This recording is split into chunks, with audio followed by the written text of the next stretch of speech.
बंदी छोड़ सतगुरु रामपाल जी भगवान की जय हो। परमपिता परमेश्वर सारे सृष्टि के रचनहार, कुल मालिक, असंख्य ब्रह्मांडों के रचयिता, जगत गुरु, संत शिरोमणि, परम पूज्य परमेश्वर सतगुरु रामपाल जी भगवान के चरण कमल में मुझ पवन दास का कोटि कोटि दंडवत प्रणाम और आप सभी सत्सेवक भाई बहनों को सत साहिब। पुण्यात्मा दया परमपिता परमेश्वर जी की, जिनके आशीर्वाद से और जिनकी सत प्रेरणा से दास एक बार पुनः आप सभी सत्सेवक भाई बहनों के बीच में लाइव सोशल मीडिया पे रूबरू है, आप जी के आमने सामने है। विशेष दया परमपिता परमेश्वर की। आप सभी सत्सेवक भाई बहन एक बार लाइव जुड़ जाएं और जैसे जैसे आप जुड़ते जाएं वैसे वैसे आप एक बार वीडियो को आगे फेसबुक के हर ग्रुप में, व्हाट्सएप के हर ग्रुप में शेयर करते रहें और हमारे अन्य भगत भाई बहन जुड़ते हैं। तब तक हम बंदी छोड़ सतगुरु रामपाल जी भगवान का मंगलाचरण करते हैं।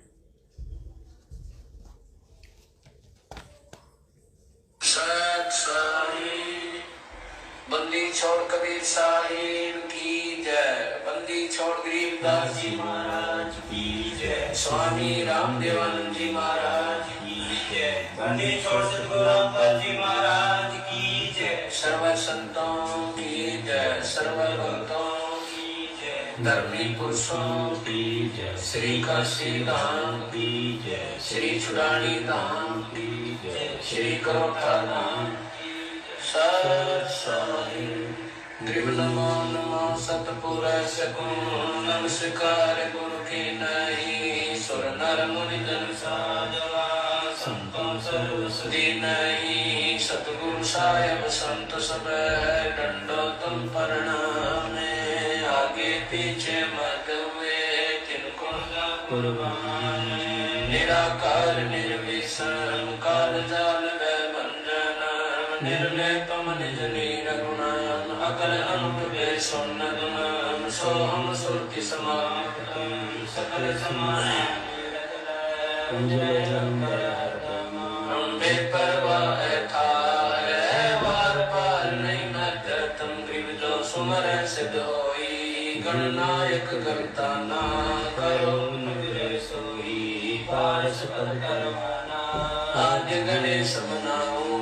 गणनायक देवन देवा चरण कमल लोलाऊं। आदि अंत कल सेवा परम शक्ति संगीता। रिद्धि सिद्धि दाता सोई अविगत गुण अतीतम। सत्य पुरुष निर्मोही जगदम्बा जगदीशा। मंगल रूप मुरारी तन मन अर्पण शीशम। भक्ति मुक्ति भंडारी सुर नर मुनि जन ध्यावे। ब्रह्मा विष्णु महेशा शेष सहस मुख गावे। पूजे आदि गणेशा इंद्र कुबेर सरीखा। वरुण धर्म राय जावे। समर्थ जीवन जी का मन इच्छा फल पावे। 33 कोटि अधारा जावे सहस 88। उतरे भवजल पारा कटे यम की फांसी। 33 कोटि अधारा जावे सहस 88। उतरे भवजल पारा कटे यम की फांसी।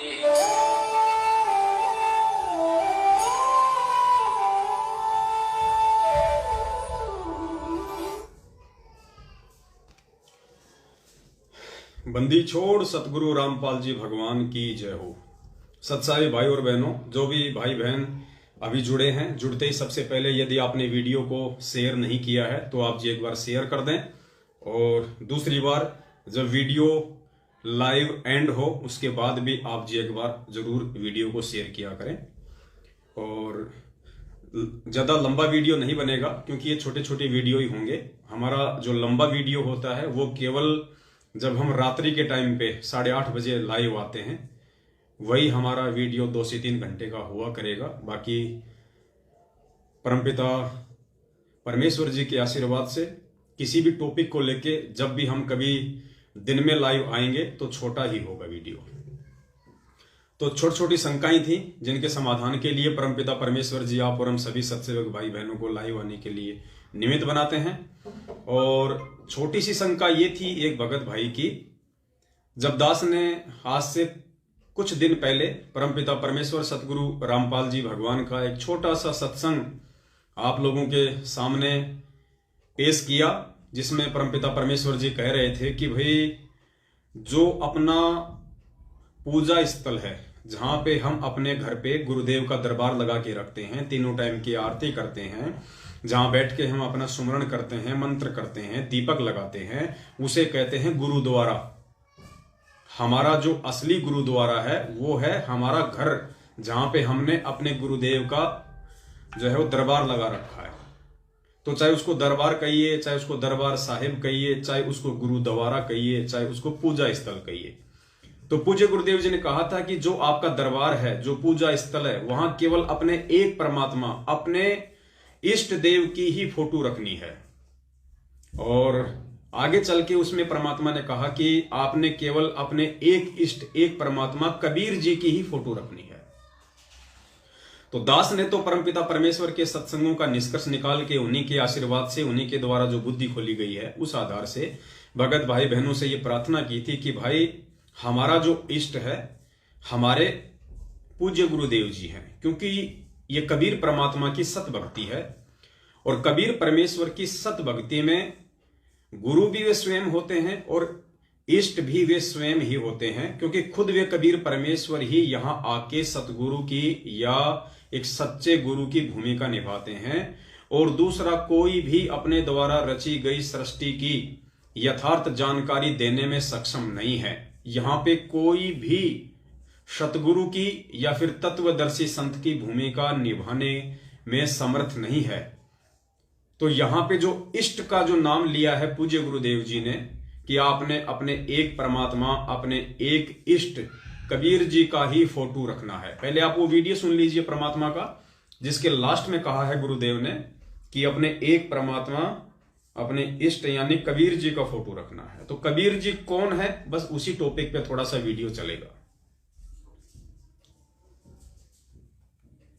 रही बात फोटो रखने की, जैसे आप एक पति भर्ता स्त्री होती है, वो अपने पर्स में केवल अपने पति का ही फोटो रख सकती है, दूसरे का नहीं। बाकी अनादरणीय नहीं है, अन्य भी है, सबको प्रणाम करें। अगर कहीं फोटो लगे हैं तो दूसरी बात, वो फोटो दूसरी बात है। लेकिन जहां पूजा स्थल हो वहां पर आप अपने मालिक के अतिरिक्त अगर किसी का फोटो रखते हो तो आपके हृदय में पति भर्ता तो नहीं है, वो नहीं है आपके अंदर, तो वो पति भर्तापन नहीं होने से भगवान रुष्ट होगा। तो इसलिए हमने अपने पूजा स्थल पर केवल अपने ही उस पति का यानी कबीर जी का, परमेश्वर का, मालिक का फोटो ही रखना है। बाकी रही बात के तो बहुत सारे भगत भाई बहनों को यह शंका हो गई, जिनको अभी ज्ञान इतना समझ नहीं पाए, वो परमपिता परमेश्वर जी का सत्संग वो सुन नहीं पाए, तो उनको थोड़ी शंका हो गई कि भाई पवनदास आप तो कह रहे हो कि सब कुछ छोड़ छाड़ के केवल अपने परमपिता परमेश्वर सतगुरु रामपाल जी भगवान का फोटो रखना है, और अपने गुरु जी कह रहे हैं कि भाई जो है कबीर जी का फोटो रखना है। तो ये तो दुविधा वाली बात हो गई। अब बताइए भाई पवनदास, हम आपकी बात माने या फिर हम गुरुदेव की बात माने? पुण्यात्माओं, यहां पे पवनदास की बात मानने या ना मानने का तो कोई सवाल ही खड़ा नहीं होता है। पवनदास की क्या औकात है जो आपसे अपनी बात मनवाएगा और आप मानोगे? बात तो हमने पूज्य गुरुदेव जी की ही माननी है, लेकिन ज्ञान आधार से, गुरुदेव के इन सत्संगों का निष्कर्ष निकाल के, इन सत्संगों का सार निकाल के बात हमने पूज्य गुरुदेव भगवान की ही रखनी है। पुण्यात्माओं, बात वही है, एक कुत्ता था, वो कुत्ता दौड़े चले जा रहा था, दौड़े चले जा रहा था। और वो दौड़ क्यों रहा था? क्योंकि उसने एक खरगोश को झाड़ियों से निकल के और उसके आगे दौड़ता हुआ देख लिया। तो कुत्ता उस खरगोश के पीछे दौड़ लिया। अब खरगोश तो बहुत तेज दौड़ता है, कुत्ता धीरे दौड़ता है, तो खरगोश काफी आगे चला गया और कुत्ता थोड़ा पीछे रह गया, और कुत्ता उसके पीछे दौड़े जा रहा, दौड़े जा रहा। अब कुत्ता दौड़ रहा था। थोड़ी देर बाद में कुछ कुत्ते और थे, 10-15, जो वहां पे मस्ती कर रहे थे, रेत में लौट रहे थे। उन्होंने भी उस कुत्ते को दौड़ता हुआ देखा तो वो भी उस कुत्ते के पीछे दौड़ लिए। अच्छी खासी रेलगाड़ी सी चल पड़ी। अब जो सबसे आगे जो कुत्ता था वो आगे जाके, और एक झाड़ी थी, बहुत सारे पेड़ थे छोटे छोटे, वो वहां जाके चारों तरफ चक्कर काटने लग गया, क्योंकि उस कुत्ते ने देख लिया कि वो खरगोश इन्हीं झाड़ियों में छुपा है। उसकी नजर उस खरगोश के ऊपर थी और उसने भागते हुए खरगोश को उन झाड़ियों के अंदर घुसते हुए देख लिया। तो वो कुत्ता थोड़ी देर तो चक्कर काटता रहा, फिर वहीं बैठ गया नजर टिका के। बाकी जो कुत्ते थे जो देखा देखी में उसके पीछे भग रहे थे, जिन्होंने ना तो खरगोश को देखा था, ना उनको किसी बात का कोई मालूम था कि ये कुत्ता क्यों भग रहा है, बस उस भगते हुए कुत्ते को देख लिया और उसके पीछे दौड़ लगा दी। अब वो जो कुत्ता था पहले वाला, वो वहां पे आंखें टिका के बिल्कुल बैठ गया, और बाकी जो कुत्ते थे जो देखा देखी में दौड़ रहे थे, जिनको वास्तविकता का नहीं पता था, जिन्होंने खरगोश को भागते हुए नहीं देखा, वो खाली उस कुत्ते को देख के दौड़ रहे थे। तो थोड़ी देर तो बाकी कुत्ते भी वहीं पे उसके साथ में बैठे रहे, और 5-10 मिनट बाद उन्होंने देखा रही है तो ऐसे फालतू में बैठा है, हमें भी धूप मारेगा यहां पे। तो बाकी कुत्ते धीरे धीरे करके वहां से निकल लिए और अपने यथा स्थान पे वापस आके लौटने लग गए। लेकिन वो जो एक कुत्ता था, वो कुत्ता वहां से हटा नहीं, वो वहीं बैठा रहा। अब कारण आप समझ गए होंगे पुण्यात्माओं, क्योंकि ये जो मार्ग है कबीर परमेश्वर का, ये उन कुत्तों की तरह देखा देखी का मार्ग नहीं है। अभी ये पवन दास जो है, या मेरे अन्य जितने भी सत्सेवक भाई बहन हैं, हमने उस खरगोश को, उस परम पिता परमेश्वर रूपी खरगोश को, कि यही कबीर परमात्मा है, यही सारी सृष्टि का रचनहार है, और ये परमात्मा कभी मां के गर्भ से नहीं आता, और ये परमात्मा स्वयं ही सतगुरु का चोला धारण करके आता है, स्वयं ये परमात्मा प्रकट होता है, और यही वास्तव में तीनों लोकों में प्रवेश करके सबका भरण पोषण करता है। तो हम सत्सेवक रूपी कुत्तों ने अपने उस खरगोश रूपी सतगुरु को पहचान लिया, जान लिया, इसलिए हम पीछे नहीं हट रहे और ना हम पीछे हट सकते, क्योंकि हमने ज्ञान वाली आंखों से, जो सतगुरुदेव जी ने हमें दी है तत्व ज्ञान रूपी दिव्य दृष्टि, उस दिव्य दृष्टि से हम सभी सत्सेवक भाई बहनों ने उस परम पिता परमेश्वर अविनाशी सतगुरु रामपाल जी भगवान के दर्शन कर लिए हैं कि ये भगवान है, ये अंतर्यामी है, ये सारी सृष्टि का रचनहार है, और अगर इसका पल्लू छोड़ दिया किसी भी कारण से तो 84 लाख योनियों में जाने से कोई नहीं रोक पाएगा। इसलिए हम लोग अपने एक ही स्टैंड पे टिके हुए हैं।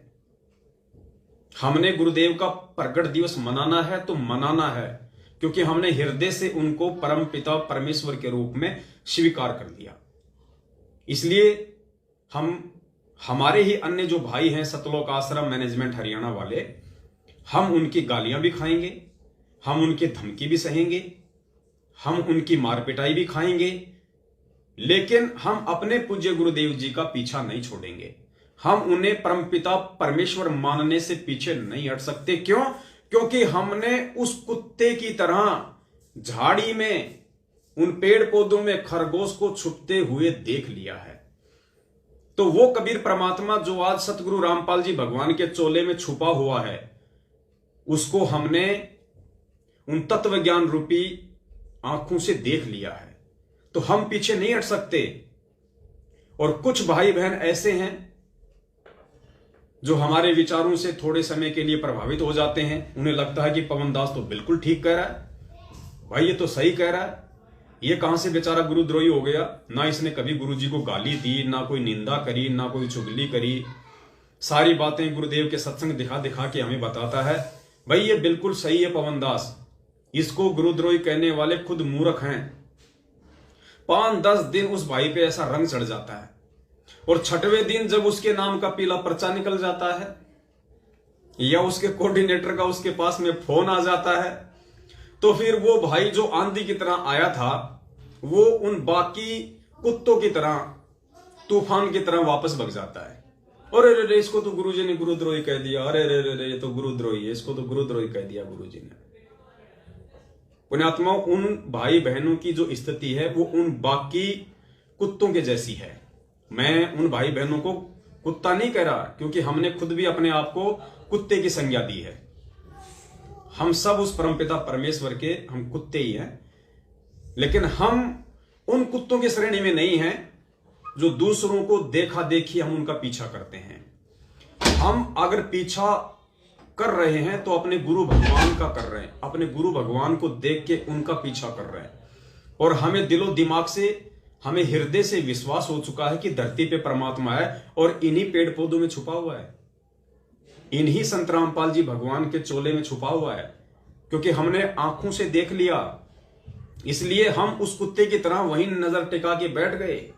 लेकिन जो अन्य जो कुत्ते थे, जो हम सत्सेवकों को देख के, हमारे भक्ति भाव को देख के, हमारे लगन और समर्पण को देख के कुछ समय के लिए वो प्रभावित हो जाते हैं कि यार ये बहुत अच्छे हैं, यार ये साथ संगति के कार्यक्रम बहुत अच्छे हैं, यार बिल्कुल नियम में चलते हैं, मर्यादाओं में चलते हैं, गुरुजी का बहुत सम्मान करते हैं, ना कोई गंदी राजनीति करते, ना कोई आरक्षणबाजी करते, ना कोई उल्टे सीधे काम करते, ना किसी से कोई ज्योति पाठ और दान का पैसा लेते भाई, और इन पे तो गुरुदेव बहुत प्रसन्न है। इन सब बातों से प्रभावित होके बेचारे वो भी देखा देखे में हम सत्सेवक रूपी कुत्तों के पीछे दौड़ लगा देते हैं। लेकिन पुण्यात्मा वो टिक नहीं पाते, इसलिए नहीं टिक पाते क्योंकि उन्होंने ज्ञान आधार से दौड़ नहीं लगाई। उन्होंने अपने परमपिता परमेश्वर सतगुरु रामपाल जी भगवान को पूर्ण परमात्मा मान के हम सत्सेवकों की संगति नहीं की। केवल देखा देखी में, हमारे विचार सुन के, हमारे वीडियो देख के, हमारा व्यवहार देख के, हमारा स्वभाव देख के ही उन्होंने हमारी संगति की। पुण्यात्माओं, यदि आप मात्र हमारे को देख के हमारी संगति करोगे तो आप कभी भी सक्सेस नहीं आ पाओगे। जैसे उन 8-10 कुत्तों ने खाली उस कुत्ते को देख के दौड़ लगाई तो वो सब फेल हो गए। इसी प्रकार यदि आप संगत वाले, हम सत्सेवकों को देख के हमसे जुड़ोगे, आप कभी सफल नहीं हो पाओगे। आपने उस खरगोश को देख के दौड़ लगानी पड़ेगी, तब आपके हृदय में यह बात समाएगी कि वास्तव में खरगोश इसी झाड़ी में छुपा हुआ है। वो पूर्ण परमात्मा कबीर साहब इन्हीं संत रामपाल जी भगवान के चोले में प्रकट है। तब आप टिक पाओगे, तब आप साध संगतियों से जुड़ पाओगे, तब आप यथार्थ रूप में एक सही सत्सेवक बन पाओगे। तो इसलिए पुण्यात्माओं, वो जो भाई हैं जो 2-4 दिन के लिए आंधी की तरह आते हैं और तूफान की तरह वापस दौड़ लगाते हैं, क्योंकि या तो उनके नाम का पीला पर्चा आ जाता है, या फिर उन्हें मालूम पड़ता है और ये तो पवन दास, इसको तो गुरुजी ने गुरुद्रोही कह दिया, ये तो ये फलाना दिखना, तो वो लोग नहीं समझ पाएंगे। तो पुण्यात्माओं, कहने का मतलब है, यहां पूज्य गुरुदेव जी जो बात कह रहे हैं कि आपने अपने पूजा स्थल पे, आपने अपने घर में, अपने दरबार पे केवल एक परमात्मा की फोटो रखनी है, केवल अपने एक इष्ट देव की फोटो रखनी है, और लास्ट में गुरुदेव नाम बताते हैं कबीर परमात्मा। तो जो भाई बहन नए जुड़े हैं या जो 20-30 साल से जुड़े हुए हैं लेकिन जो ज्ञान को आधार नहीं बना पाए, गुरु को भगवान नहीं मान पाए, उनके मन में यह शंका हो जाती है कि जब गुरुजी कबीर जी का फोटो रखने के लिए कह रहे हैं दरबार में, पूजा स्थल में, तो पवन दास उस दाढ़ी मूंछ वाली फोटो, यानी जिसको हम कबीर भगवान कहते हैं, उसका फोटो वहां से हटाने की सलाह क्यों दे रहा है और गुरुजी की फोटो रखने की सलाह क्यों दे रहा है? गुरुजी थोड़े ना हमारे इष्ट देव हैं, हमारे इष्ट देव तो दाढ़ी मूंछ वाले कबीर भगवान हैं। पुण्यात्माओं, यही हम लोग फेल हो जाते हैं। गुरुदेव ने हमें कितनी बार बताया कि 650 साल पहले वो कबीर परमेश्वर आया और उसने खूब डंके की चोट पे अपने आप को भगवान साबित करने की कोशिश की कि भाई मैं ही परमात्मा हूं, मैं ही भगवान हूं। सुन रामानंद राम हम बावन नरसिंह, और गरीबदास तेरे रूप बिना और न दूजा अंग, ऐसी कुछ वाणी है मालिक की। और भी कहा परमात्मा ने उस समय अपने आप को परमात्मा साबित करते हुए, हम ही अलग अल्लाह हैं, कुतुब गोस और पीर, और भी बहुत सारी कही। सुन स्वामी राम हम बावन नरसिंह, पता नहीं कितनी वाणियां बोली उस समय परमात्मा ने 650 साल पहले कि भैया मैं ही कबीर हूं, मैं ही परमात्मा हूं। मैं ही सारी सृष्टि का रचनहार हूं। लेकिन उसके बाद भी 64 लाख में से एक ने भी उनको परमात्मा के रूप में स्वीकार नहीं किया।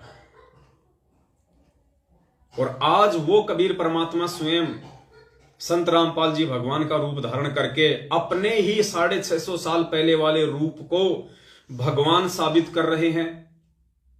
पुण्यात्माओं, ये नियम है यहां का, ये विधान है यहां का। आज यदि गुरुजी भी, संत रामपाल जी भगवान भी 650 साल पहले की तरह अगर अपने आप को भगवान कहते, अपने आप को सीधे शब्दों में कबीर परमेश्वर कहते, तो पुण्यात्माओं आप और हम बिल्कुल भी स्वीकार नहीं करते। इसलिए सतगुरुदेव जी ने उस फोटो का सहारा लेना पड़ा, दाढ़ी मूंछ वाले का, कि भाई ये हैं कबीर परमात्मा, ये हैं कबीर भगवान। मतलब खुद भगवान होते हुए संत रामपाल जी भगवान ने अपने आप को छुपाया रखा। सन 1994 से अपने आप को छुपा के रखा। और एक दाढ़ी मूंछ वाली फोटो जो कि काल्पनिक है, जो वास्तविक नहीं है, हाथ से बनाया हुआ एक चित्र है, उसको उन्होंने भगवान के रूप में पेश किया ताकि हम, आप और हम जितने भी मंदबुद्धि जीव हैं, हम उस फोटो के आधार से हम कबीर जी को तो भगवान के रूप में स्वीकार कर लें। क्योंकि उससे पहले तो हम ब्रह्मा विष्णु महेश देवी दुर्गा के ही पीछे लगे हुए थे। इसलिए उस दाढ़ी मूंछ वाली फोटो का सहारा लेना, उस फोटो को कबीर भगवान के रूप में आप और हमारे सामने पेश करना गुरुजी के लिए जरूरी था। ये गुरुजी की मजबूरी कह लीजिए या फिर जरूरी कह लीजिए, क्योंकि अपने आप को गुरुजी भगवान कह नहीं सकते। अगर वो कहें तो हम मानेंगे नहीं, और अगर दाढ़ी मूंछ वाली फोटो ना दिखाएं तो हम कबीर जी को भगवान मानने को तैयार नहीं, कि भाई जिसकी फोटो ही नहीं है, हमें क्या पता वो कौन था, कैसा है, कैसा नहीं होगा। इसलिए गुरुदेव ने उस फोटो का सहारा लिया। अब पुण्यात्माओं, जब खुद वो कबीर परमात्मा संत रामपाल जी भगवान के रूप में आके अपने ही 650 साल पहले वाले रूप को भगवान साबित कर रहा है, तो संत रामपाल जी को तो भगवान मानने का सवाल कोई पैदा नहीं होता। क्योंकि सारी संगत की जो सोच है, दृष्टि है, वो भगवान के रूप में, परमात्मा के रूप में तो दाढ़ी मूंछ वाली फोटो के ऊपर टिक के रह गई। तो संत रामपाल जी महाराज जी को भगवान कौन माने? और संत रामपाल जी महाराज जी कहें मैं भगवान हूं, तो कोई मानने को तैयार नहीं। इसलिए पुण्यात्माओं, ये जो सेवा है, ये जो ड्यूटी है, ये संत रामपाल जी भगवान ने अपने आप को कबीर परमात्मा घोषित करने के लिए, साबित करने के लिए आप और हम जैसे तुच्छ सत्सेवकों को निमित्त बनाया, जो उनके द्वारा दी हुई सद्बुद्धि का उपयोग करते हुए, उन्हीं के द्वारा किए हुए अनमोल सत्संगों को आधार बना के आज आप और हम सभी भगत भाई बहन अपने अन्य भगत भाई बहनों को समझाने का प्रयास कर रहे हैं कि भैया कबीर को भगवान साबित करने वाला खुद कौन होगा। क्या आज से पहले किसी ने कबीर जी को भगवान साबित किया? कबीर जी को भगवान माना? नहीं माना। तो जो आज कलयुग की पिछली पीढ़ी में कबीर जी को भगवान कह रहा है, वेदों से, शास्त्रों से उनको प्रमाणित कर रहा है, तो कबीर जी को कबीर परमात्मा साबित करने वाला संत रामपाल जी भगवान खुद कौन है? इस बात पे तुम्हारा ध्यान क्यों नहीं जाता? क्योंकि कबीर जी को तो खुद कबीर जी ही परमात्मा साबित कर सकते हैं, परमात्मा साबित कर सकते हैं, दूसरा कोई भी उनके विषय में नहीं बता सकता। इसलिए पूज्य गुरुदेव जी अपने इस सत्संग में जो कह रहे हैं कि जो आपका पूजा स्थल है, जो आपका दरबार है, वहां पे केवल एक परमात्मा, एक इष्ट परमात्मा अर्थात कबीर जी का ही फोटो रखना चाहिए, वरना आप पतिव्रता आत्मा नहीं कहलाओगी और परमात्मा आपसे दूर रहेगा। अब पुण्यात्माओं, इस बात को हमने समझना है कि वो हमारा इष्ट एक कौन है। अगर एक की फोटो रखनी है पुण्यात्माओं, गुरुदेव ने क्या कहा, केवल एक अपने इष्ट देव की ही फोटो रखनी है जहां पे अपना पूजा स्थल है। तो पुण्यात्माओं, फिर हम दो फोटो क्यों रख रहे हैं? जब एक ही फोटो रखने का आदेश है तो हम दो फोटो क्यों रख रहे हैं? हम वो गुरु गोविंद वाली फोटो क्यों रख रहे हैं, जिसमें ऊपर की तरफ तो दाढ़ी मूंछ वाले जिनको आप कहते हैं कबीर परमात्मा, और नीचे संत रामपाल जी भगवान। जब गुरु जी का स्पष्ट आदेश है कि पूजा स्थल पे केवल एक फोटो रखनी है अपने इष्ट की, अपने परमात्मा की, और नाम बता दिया गुरु जी ने क्या, कबीर परमात्मा, तो फिर संत रामपाल जी भगवान की फोटो संगत पूजा स्थल पे क्यों रखती है? पुण्यात्माओं, ये विचार करना पड़ेगा। जब गुरु जी का आदेश केवल एक फोटो रखने का है तो दो फोटो नहीं रख सकते। अब दो में से कौन सी फोटो रखनी है ये निर्णय करेगी आपकी बुद्धि। यदि आपने गुरुदेव के सत्संग ध्यान से सुने हैं तो ये आपकी बुद्धि काम करेगी यहां पे कि आपने कौन सा फोटो रखना है। अगर आपने एक फोटो रखने के चक्कर में अगर अपने पूज्य गुरुदेव का फोटो हटा दिया तो भी आप मार खा जाओगे। क्यों? क्योंकि खुद पूज्य गुरुदेव जी कहते हैं कि गुरु बड़े हैं गोविंद से, और मन में देख विचार हरि सुमरे सो रह गए, और गुरु भजे होए पार। अगर गुरु जी का फोटो हटा दिया तो हम मार खा जाएंगे, क्योंकि गुरु को तो भगवान से भी बड़ा बताया है। और अगर हमने दाढ़ी मूंछ वाली फोटो को हटा दिया तो भी आपके मन में शंका पैदा हो जाएगी बिना ज्ञान के कि गुरु जी तो खुद कह रहे हैं कि भैया पूजा स्थल पे केवल कबीर परमात्मा की फोटो रखनी है, और अगर हमने कबीर परमात्मा की फोटो हटा दी तो हम तो अपने गुरुदेव की आज्ञा का उल्लंघन कर रहे हैं, तो भी हम मार खा जाएंगे। और अगर दोनों फोटो रख ली तो भी पूज्य गुरुदेव जी की आज्ञा की अवहेलना हो रही है, क्योंकि गुरुदेव ने तो एक ही फोटो रखने के लिए कहा है। तो पुण्यात्माओं, ऐसी धर्म संकट की स्थिति में पूज्य गुरुदेव जी का सत्संग ही एकमात्र आधार बनेगा। और परमात्मा कहते हैं, हमें पूज्य गुरुदेव जी ने गीता जी अध्याय नंबर 2 श्लोक नंबर 53 में पढ़ाया कि अर्जुन, जब तक तरह तरह के विचार सुन सुन के तेरी बुद्धि एकाग्रचित नहीं हो पाएगी, जब तक तू एक परमात्मा को नहीं चुन लेगा, और जब तक तू इस ज्ञान को आधार बना के अपना एक डिसीजन नहीं कर लेगा कि क्या भक्ति सही है और कौन भगवान सही है, तब तक तो तू भगत की श्रेणी में भी नहीं है, तू योगी भी नहीं है। तो पुण्यात्माओं, सत्सेवकों को छोड़ के 90% जो संगत है आज वर्तमान में, जिन्हें हम परमपिता परमेश्वर सतगुरु रामपाल जी भगवान के शिष्य कहते हैं, वो 90% लोग जो सतलोक आश्रम मैनेजमेंट हरियाणा के पीछे ज्ञान को आधार ना बना के गांधारी की तरह आंखों पे अज्ञानता की काली पट्टी बांध के बैठे हुए हैं, इस मार्ग पे चल रहे हैं, उनके लिए सबसे बड़े धर्म संकट की स्थिति है। और सत्सेवकों ने तो अपना स्टैंड ज्ञान आधार से क्लियर कर ही लिया, क्योंकि हम तो वो कुत्ते हैं जिन्होंने खरगोश को अपनी आंखों से उन झाड़ियों में छुपते हुए देखा है। इसलिए हम अपना स्टैंड बहुत समय पहले 2019 में ही क्लियर कर चुके हैं, क्योंकि सन 2019 से हम सत्सेवक परमपिता परमेश्वर सतगुरु रामपाल जी भगवान को अविनाशी मान चुके हैं, उनको अजन्मा मान चुके हैं, उनको प्रकट हुआ मान चुके हैं 8 सितंबर 1951 के दिन। इसलिए हम प्रतिवर्ष 8 सितंबर को अपने पूज्य गुरुदेव भगवान का प्रकट दिवस मनाते हैं, ना कि जून के महीने में दाढ़ी मूंछ वाली फोटो को भगवान मान के उसका प्रकट दिवस। तो जिन भाइयों की यह शंका थी कि भाई अब हम क्या करें ऐसी स्थिति में, पवनदास जी हम आपकी बात माने या हम गुरुदेव की बात माने, तो भाई आपने पवनदास की बात नहीं माननी है। पवनदास की आपने केवल वही बात माननी है जो बात पूज्य गुरुदेव जी के सत्संगों से 101% मेल खाती है। तो आपकी सबसे बड़ी शंका यही है कि हम अपने पूजा स्थल पे गुरु जी का फोटो रखें या फिर कबीर जी का फोटो रखें या फिर दोनों का फोटो रखें, क्योंकि दोनों का तो आप रख ही नहीं सकते, गुरुदेव ने एक फोटो रखने के लिए कहा है। तो आपका सबसे बड़ी शंका भी यह है कि दोनों में से हम कौन सी फोटो को चूज करें। तो पुण्यात्माओं, उसके लिए केवल गुरुदेव का सत्संग ही आधार बनेगा।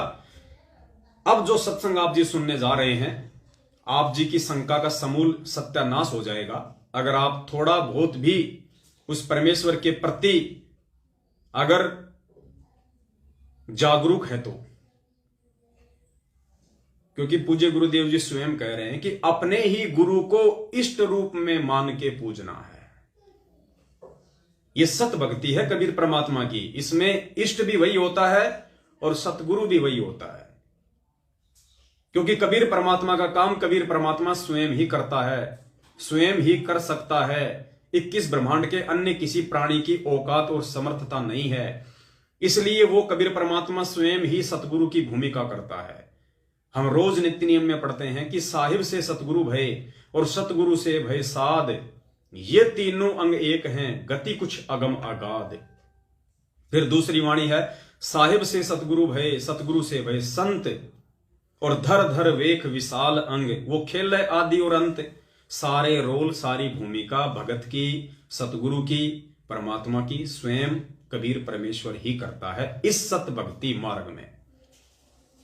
इसलिए हमने इस बात को अपने दिलो दिमाग में बैठा लेना चाहिए कि स्वयं कबीर परमेश्वर होते हुए भी संत रामपाल जी भगवान ने अपने ही दूसरे रूप, जिस रूप में वो 650 साल पहले आए थे, जो हमने हाथ से बना रखा है, काल्पनिक है, इमेजिन है, कबीर दाढ़ी मूंछ वाला, उसको परमात्मा घोषित करना उनकी मजबूरी थी, उनके लिए वो जरूरी था। लेकिन अब हमने ज्ञान आधार से समझना पड़ेगा कि हमारे पूज्य गुरुदेव भगवान कौन है।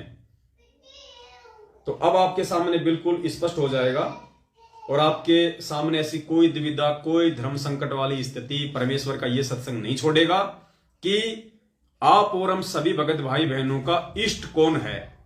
जिस इष्ट की फोटो रखने के लिए गुरुजी हमें कह रहे हैं, हमें आदेश दे रहे हैं कि पूजा स्थल पे हमने केवल एक परमात्मा का फोटो रखना है, अपने इष्ट देव का फोटो रखना है। किसका? कबीर परमात्मा का। तो भाई वो कबीर परमात्मा स्वयं सतगुरु रामपाल जी भगवान है और गुरु ही इस भक्ति मार्ग में इष्ट होता है। खुद गुरुदेव अपने सत्संग में कह रहे हैं, ध्यान से सुन लेना, इससे बड़ा सबूत पूरी सृष्टि में आपको कहीं नहीं मिलेगा। 1 मिनट का सत्संग है, बीच में खुद गुरुजी कह रहे हैं कि अपने ही गुरु को इष्ट रूप में पूजना है। क्लियर? फिर कौन हुआ हमारा इष्ट? जब गुरुजी खुद कह रहे हैं कि अपने ही गुरु को इष्ट रूप में पूजना है। गुरुजी ने ये तो नहीं कहा कि दाढ़ी मूंछ वाली फोटो को इष्ट रूप में पूजना है। क्लियर? तो घर में किसकी फोटो रखनी है? केवल परमपिता परमेश्वर बंदी छोड़ सतगुरु रामपाल जी भगवान की। एक पति को छोड़कर आन में आस्था रखने वाली पत्नी को व्यभिचारिणी कहती है। तो अपने ही पति से हर इच्छा पूरी हो, उसी को पति भर्ता कहते। तो हम जब पति भर्ता पद पर आ जाएंगे तो परमात्मा कहते हैं, पति भर्ता जमी पर जो जो धर है पावे, समर्थ झाड़ू देते है ना काटा लग जावे। ऐसा भक्त जब अपने एक इष्ट पूर्ण परमात्मा पर अपने ही गुरु को इष्ट रूप में मानकर जब अपने जीवन रूपी सफर में, क्या कह रहे हैं गुरुदेव? अपने ही गुरु को इष्ट रूप में मानकर। दोबारा सुन लो एक बार। ऐसा भक्त जब अपने एक इष्ट पूर्ण परमात्मा पर अपने ही गुरु को इष्ट रूप में मानकर जब अपने जीवन रूपी सफर में प्रस्थान करता है रास्ते पर, तो परमात्मा उस जीवन रूपी सफर के पाप कर्म रूपी कांटों को गुहारना शुरू कर देता है, उसके दुखों को खत्म करना शुरू कर देता है, झाड़ू देता चलता है कि मेरी प्यारी आत्मा के कांटा ना लग जाए। तो भाई और बहनों, समझदार को संकेत ही काफी होता है, ज्यादा समझाने की आवश्यकता नहीं पड़नी चाहिए। बाकी तो फिर जानवर है जिसको लठों से समझाया जाता है। समझदार वही होता है जो ठोकर खा के समझ जाए, और उससे भी ज्यादा समझदार वो होता है जो दूसरे की ठोकर से समझ जाए और अपना अंगूठा फुड़वाने से बच जाए।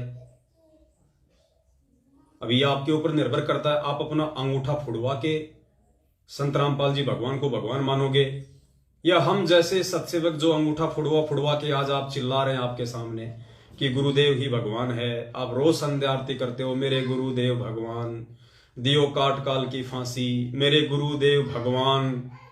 अरे जब तुम रोज संध्या आरती में अपने गुरु को भगवान कह रहे हो, तो फिर भगवान को भगवान मानने में तुम्हें शर्म क्यों आ रही है? फिर 2 भगवान दुनिया में कौन आ गए? फिर अपने दरबार में, अपने पूजा स्थल पे और किस भगवान की फोटो रखोगे जब खुद आप अपने गुरु को भगवान कह रहे हो, मेरे गुरुदेव भगवान? तो फिर भगवान कौन हुआ? इष्ट कौन हुआ? फिर भी नहीं समझे तो गुरुजी ने सत्संग में स्पष्ट समझा दिया कि अपने ही गुरु को भगवान मान के उसकी पूजा करनी है। तो क्लियर हो गया कि अपने पूजा स्थल पे, अपने घर में आपने जो दरबार लगा रखा है बंदी छोड़ का, उस दरबार में ही नहीं, ये पवन दास तो ये कहेगा कि पूरे घर में दाढ़ी मूंछ वाली फोटो को भूल जाओ, उसके ऊपर क्रॉस मार दो।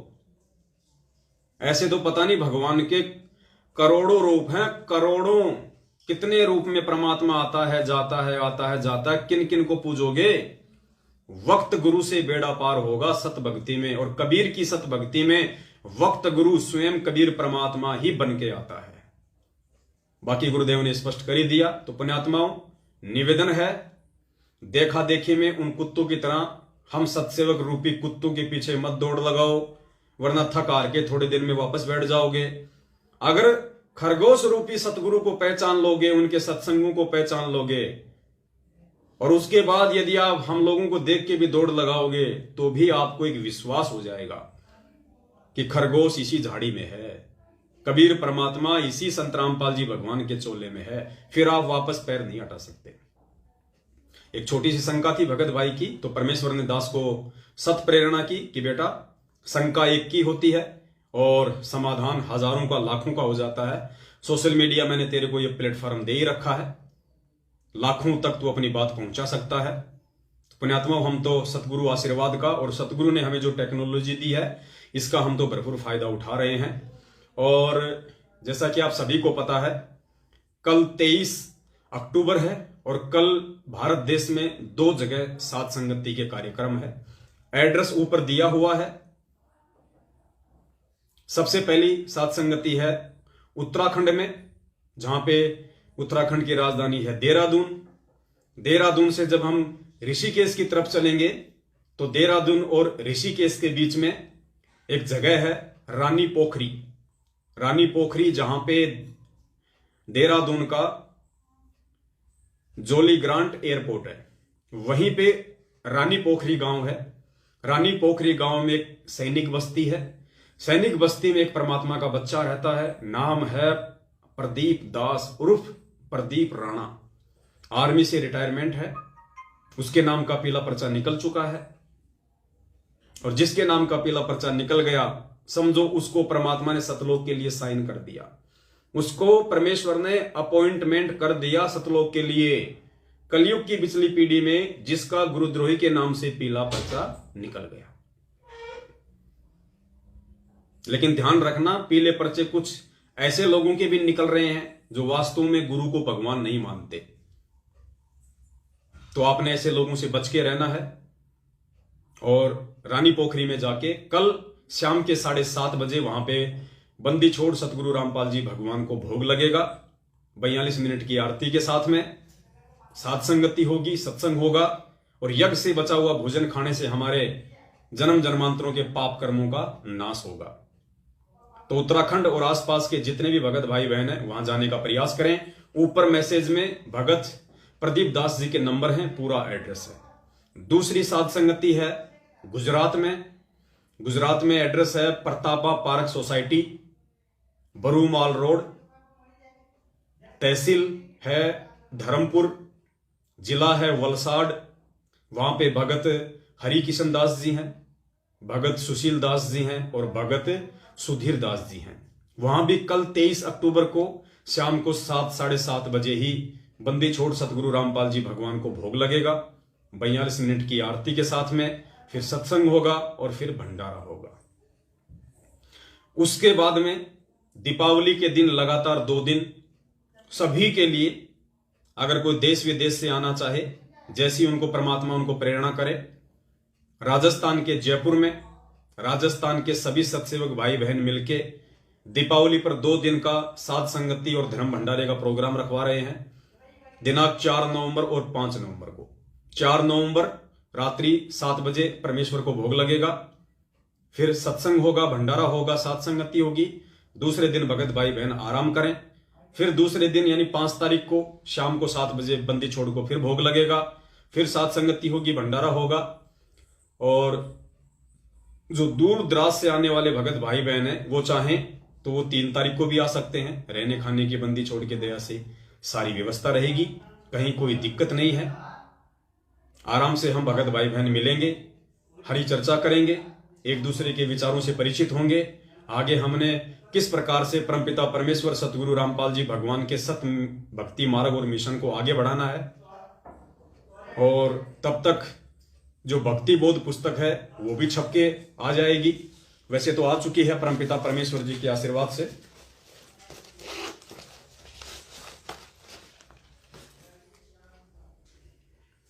ये परमपिता परमेश्वर ने भक्ति बोध पुस्तक छपवाई है, जिसपे सबसे ऊपर लिखा है बंदी छोड़ सतगुरु रामपाल जी भगवान की जय हो।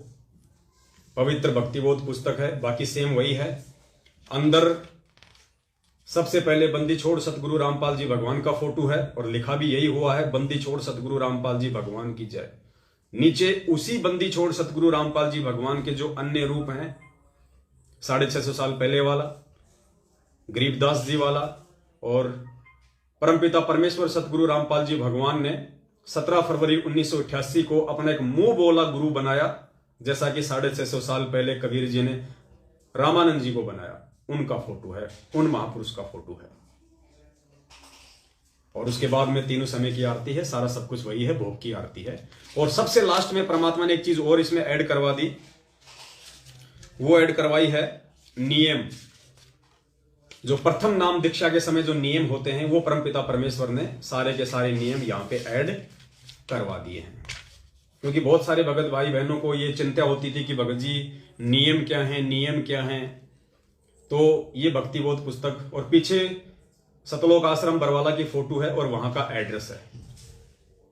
क्योंकि बरवाला आश्रम किसी के बाप दादे की प्रॉपर्टी नहीं है, हम सबका है। ये हमारे पूज्य गुरुदेव जी ने अपने खून पसीने की कमाई से, अपने ही बच्चों के दान और धर्म से ये आश्रम खड़ा किया था। तो ये आश्रम किसी सतलोक आश्रम मैनेजमेंट हरियाणा का नहीं है और ना उनके बाप दादाओं की कोई पर्सनल प्रॉपर्टी है। ये हमारे पूज्य गुरुदेव जी की अमानत है। इसलिए सतलोक आश्रम बरवाला का फोटो और नाम और एड्रेस। तो भक्ति बोध पुस्तक छप के आ गई है। 12 रुपए इसकी कॉस्ट पड़ी है। भगत भाई बहनों को मात्र 10 रुपए में दी जाएगी। साथ में जो पैम्पलेट हैं परमपिता परमेश्वर के आशीर्वाद से वो भी छप के आ जाएंगे। तो आप जिस सेवा के लिए पैम्पलेट भी लेके जाएं, भक्ति बोध भी लेके जाएं अपने लिए, और मेमोरी कार्ड भी लेके जाएं। और दास निवेदन करेगा पुण्यात्माओं, जो नंबर दिए हुए हैं नीचे एड्रेस में, ऊपर जो मैसेज है उसमें जो नंबर दिए गए हैं, उन नंबरों पे आप जी फोन करके, यदि आपको सेवा के लिए ज्यादा चाहिए पैम्पलेट, मान लीजिए कोई भाई अपने साथ में जब साथ संगति में आएगा, मान लीजिए किसी को 5000 पैम्पलेट चाहिए, किसी को 10,000 पैम्पलेट चाहिए, तो पुण्यात्माओं ₹1.40 का वो पैम्पलेट हमें पड़ा है। तो उस हिसाब से आप जी जितने पैम्पलेट चाहें उतने आप जी लेके जो है जा सकते हैं सेवा के लिए। क्योंकि यदि आप पैम्पलेट लोगे और जो उसकी कॉस्ट है एक्चुअल, यदि आप वो पैसा हमें दे दोगे, तो पुण्यात्माओं आगे से आगे और सेवा चलती रहेगी। हम पैम्पलेट छपवाते रहेंगे, वरना आपको अच्छे से पता है हम भी हैंड टू माउथ हैं। बड़ी मुश्किल से रोजी रोटी का अपना खर्चा चलता है। कई बार तो मकान किराए भी भगत भाई बहनों से लेके भरना पड़ता है। तो ये हम सबका सहयोग है, हम सब की सेवा है। तो जिस भाई को जितने चाहिए उतना वो पहले ही नोट करवा दे, ताकि यदि अगर क्वांटिटी अगर थोड़ी है तो हम समय रहते दीपावली से पहले पहले और छपवा लेंगे। फिलहाल हमने ये 50,000 छपवाए, 2,000 भक्ति बोध छपवाई है। तो आप जियों को जितने पैम्पलेट चाहिए और जितनी भक्ति बोध चाहिए, उस हिसाब से आप जी जो नंबर दिए गए हैं जयपुर वाले समागम के, उन पे आप जी फोन करके अपनी एंट्री करवा दें, अपना नाम, अपना मोबाइल नंबर, और आपको कितने पैम्पलेट चाहिए, कितनी आपको जो है ये भक्ति बोध चाहिए। तो उसी हिसाब से हम लोग मंगवा के रेडी रखेंगे। और दूसरी बात, दास बार बार कहता है, दास एक बार फिर से अपने भाई बहनों से, माताओं से, बच्चों से ये निवेदन करना चाहेगा कि पुण्यात्माओं, परमपिता परमेश्वर ने 8.5 अरब की जनसंख्या में से अपने 20 लाख भक्तों को चुना। 20 लाख में से परमात्मा ने अपने चंद हीरे मोती लाल सत्सेवकों को चुना। और पुण्यात्माओं, अब इस परमपिता परमेश्वर के सत भक्ति मार्ग में, उनके मिशन में किसी भी प्रकार का डिफॉल्टर हमें नहीं होना है। ये जो मार्ग सत्सेवकों के माध्यम से परमात्मा ने प्रारंभ करवाया है, बहुत ही निर्मल मार्ग है, शुद्ध मार्ग है, ये पवित्र मार्ग है। काल एजेंट कोशिश बहुत इस मार्ग को दूषित करने की करते आए हैं, आज भी कर रहे हैं और आगे भी अपनी नापाक कोशिशें करते रहेंगे। लेकिन परमेश्वर का मार्ग, जैसे गुरुदेव कहते हैं ना कि जो अंधा गधा होता है उसके लात के डर से ट्रेन नहीं रुकती है।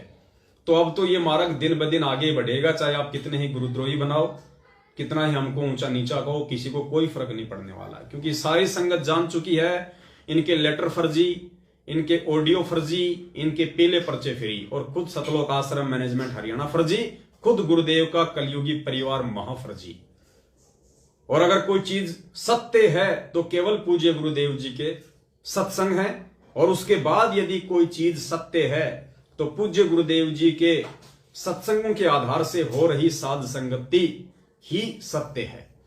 तो सबकी आंखें खुल चुकी हैं। 7 साल से उन्होंने मैनेजमेंट की भी संगति करके देख ली, अपने हार्ड गोडे अच्छे से तोड़वा के देख लिए, ज्योति पाठ और दान का पैसा खूब दे के देख लिया, इशार की तारीखों पे जा जाके अपने घुटने तोड़ के देख लिए, किसी को कोई लाभ नहीं है, जैसे थे वैसे के वैसे हैं। तो अब लोग मजबूरन जिसको भक्ति करनी होगी, जो अच्छी आत्मा होगी, वो तो सत्सेवकों के साथ में ज्ञान आधार से जुड़ जाएगी, और जो निकम्मी आत्मा होंगी, जिनके भक्ति संस्कार कमजोर होंगे, वो मैनेजमेंट की संगति करते करते, और मैनेजमेंट की संगति का मतलब है सबसे पहले अपनी मर्यादा तोड़ना।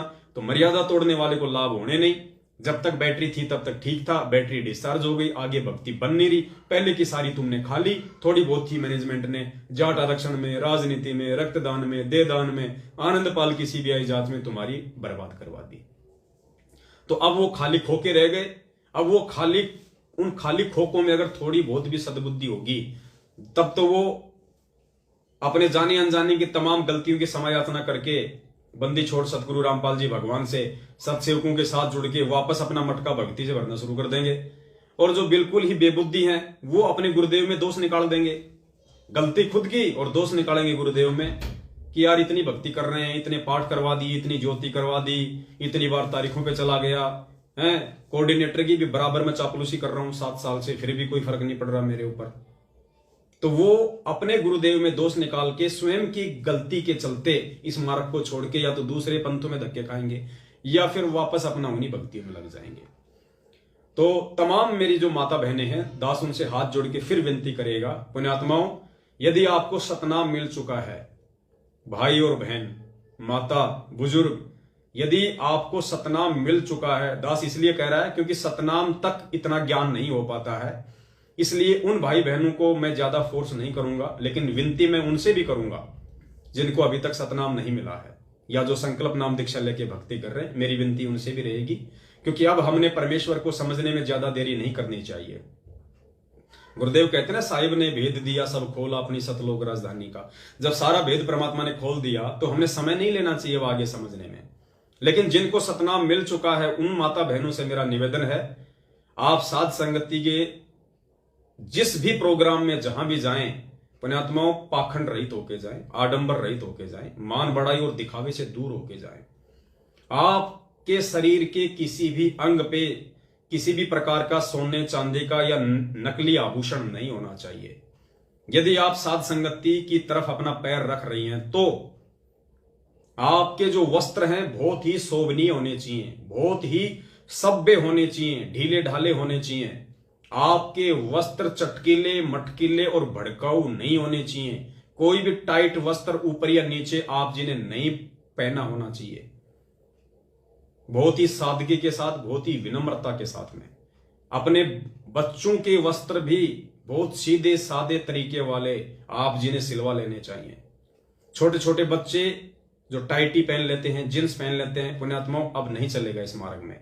आज यदि आप उनको नहीं टोकोगे तो कल फिर जब वो अपनी व्यवस्था में आ जाएंगे फिर वो आपकी बात नहीं मानेंगे। तो बच्चों पे यदि भक्ति का रंग चढ़ाना तो बचपन से चढ़ाओ। और बच्चे अपने माँ बाप को देख के ज्यादा सीखते हैं, ज्यादा चलते हैं। बच्चे समझाने से कम और देखने से ज्यादा समझते हैं।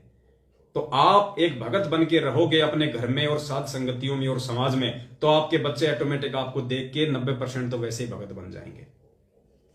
तो चाहे जयपुर की साध संगति हो या चाहे देश विदेश में कहीं भी साध संगति हो सत्सेवकों की, उस साथ संगति में जो भी माता बहन भाई आए वो किसी भी प्रकार का अपने किसी भी अंग पे कोई भी आभूषण सोने चांदी का या आर्टिफिशियल ज्वेलरी नकली आभूषण भी नहीं होने चाहिए। शोभनीय वस्त्र हो, ढीले ढाले वस्त्र हो, जैसा कि दास बार बार जिक्र करता है, बहुत ही सादगीपूर्ण तरीके से, वरना हम परमपिता परमेश्वर के दोषी हो जाएंगे। हालांकि यदि आप सोना पहन के भी आ गई तो हम आपको रोकेंगे नहीं, लेकिन पुण्यात्मा परमेश्वर आपको हृदय से उस साथ संगति में स्वीकार नहीं करेगा। परमेश्वर आपको अपना आशीर्वाद नहीं देगा। और जब परमेश्वर ही आपको पसंद नहीं कर रहा, परमेश्वर आपको अपना आशीर्वाद नहीं दे रहा, क्योंकि जब आप सोना पहनेंगे तो पुण्यात्माओं साथ में काल को भी आशीर्वाद जाता है, क्योंकि सोने में काल का प्रवेश है। गुरुदेव ने स्पष्ट मना कर रखा कि सोना नहीं पहनना। तो परमेश्वर आपके साथ साथ काल को आशीर्वाद क्यों देगा? उसने तो वैसे बखेड़ा शुरू कर रखा है, तो आशीर्वाद फिर आप भी नहीं ले पाओगे यदि काल को आपने अपने ऊपर धारण कर रखा है तो। और जो भी भगत भाई बहन है जिनको थोड़ी बहुत समस्या रहती है, ठूठा रहती है भक्ति करते करते भी, उनकी सबसे बड़ी समस्या यही है कि अभी तक वो गुरुदेव के ज्ञान को आधार नहीं बनाए हुए हैं। वो माता बहनें आज भी अपने शरीर पे सोना धारण करती हैं, चांदी धारण करती हैं। और पुण्यात्माओं सबसे बड़ा जो रीजन होता है सोना उतारने का, गुरुदेव ने बताया कि औरत को गहनों से बहुत प्यार होता है, और गुरुदेव का आदेश है गहना नहीं पहनना। तो जो औरत गहना उतार देगी, इससे साबित हो जाएगी कि उसने गहने से ज्यादा, आभूषणों से ज्यादा अपने गुरुदेव को महत्व दिया है, इसलिए परमात्मा उसके नजदीक आते हैं। आपने रामानंद जी की कहानी तो सुनी होगी, जब वो पीपा के पास गए थे, भगत पीपा, और उसकी एक रानी थी सीता, 3 रानियां थी। तो जब भगत पीपा जी को ज्ञान हुआ तो उसने अपनी रानियों से सलाह मशवरा किया कि साहब मैं तो संन्यास ले रहा हूं, राजपाट तुम संभालो, बच्चे युवा हो गए, मैं अपनी भक्ति करूंगा, अपना पीछा छुड़ाऊंगा। तो वो कहने लगी नहीं जी नहीं जी, ऐसा थोड़ी होता है, हम भी आपके साथ चलेंगे, हम भी भक्ति करेंगे। तो पीपा जी ने रामानंद जी से कहा कि भगवान ये तो फिर वो की वो स्थिति हो गई मेरे पीछे। तो रामानंद जी ने कहा कि भाई ठीक है देखते हैं चल के। तो रामानंद जी साथ में गए और उनसे कहा कि देखो बेटी, अगर हमारे साथ चलना है तो भाई ये सोना जो है अपने शरीर से उतारना पड़ेगा। तुम हमारे साथ चलोगी, रास्ते में कोई गुंडा मिल गया, कोई गुंडा मिल गया, कोई ऊतपड़ा मिल गया, तुम्हारे साथ साथ हमें भी कूटेगा पीटेगा, तुम्हारे को भी ले जाएगा, तुम्हारे गहने भी ले जाएगा। तो इस अगर हमारे साथ चलना है, भक्ति करनी है, तो ये सोना उतार दो। तो गुरुदेव ने बताया उनमें से 2 रानियां थी, उन्होंने कहा कि नहीं जी सोना नहीं उतरता हमारे से, तो यो अच्छा बाबा है सोना उतरवाने वाला। और फिर परमात्मा ने बताया गुरुदेव ने कि उनमें एक थी सीता, उसने तुरंत अपने सारे गहने उतार दिए, लो जी बोलो। फिर परमात्मा ने उसकी और परीक्षा लेनी चाहिए, जो गुरुदेव ने बताया कि बेटी ऐसे नहीं, हमारे साथ चलना तो कति नंगी होके चलना पड़ेगा। वहीं साड़ी उतारने लग गई। तो रामानंद जी ने कहा कि बस बेटी बस, हम तो तेरे अंदर के भाव देखना चाहते थे कि तू ऊपरी मन से कह रही है या तेरे अंदर भी कोई जगह है। तो पुण्यात्माओं, यदि आप साथ संगति में आना चाहते हैं और कहीं आप ये सोचो कि भाई जयपुर जाएंगे या दूसरी जगह जाएंगे, खाली साथ संगति में सोना उतार दो, घर आके वापस पहन लेंगे, पुण्यात्माओं वो अंतर्यामी भगवान है। आप साथ संगति में तो अपने आप को बहुत अच्छी माता बहन साबित कर दोगी, लेकिन बंदी छोड़ की नजरों में तो आप वैसी की वैसी रही। फिर फायदा क्या हुआ? हमें दिखा के क्या करना है, क्या मिल जाएगा आपको? अगर एक अच्छी भगत बन के, एक अच्छी बहन माता बन के दिखाना है तो अपने बंदी छोड़ को अपने गुरु भगवान को दिखाओ।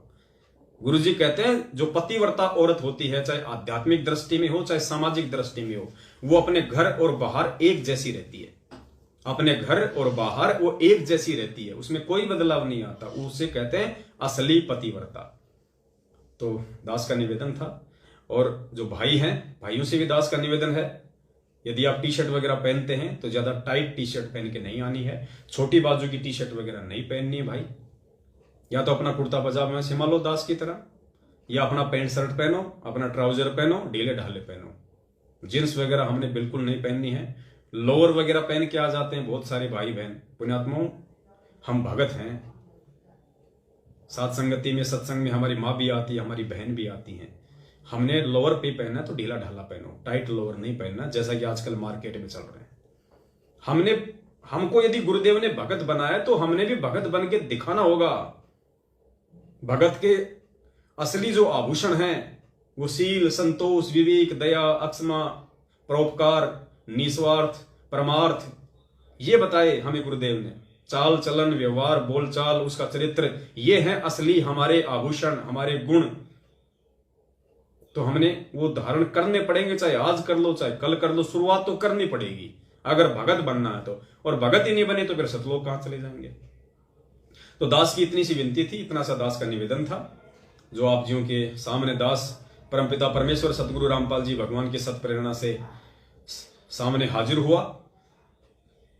आगे आप कुछ समझदार हैं, दास की सेवा केवल आप जियों तक संदेशा पहुंचाने की है। आगे परमपिता परमेश्वर जैसा भी निर्देशित करेंगे दास आपके सामने लाइव हाजिर होगा।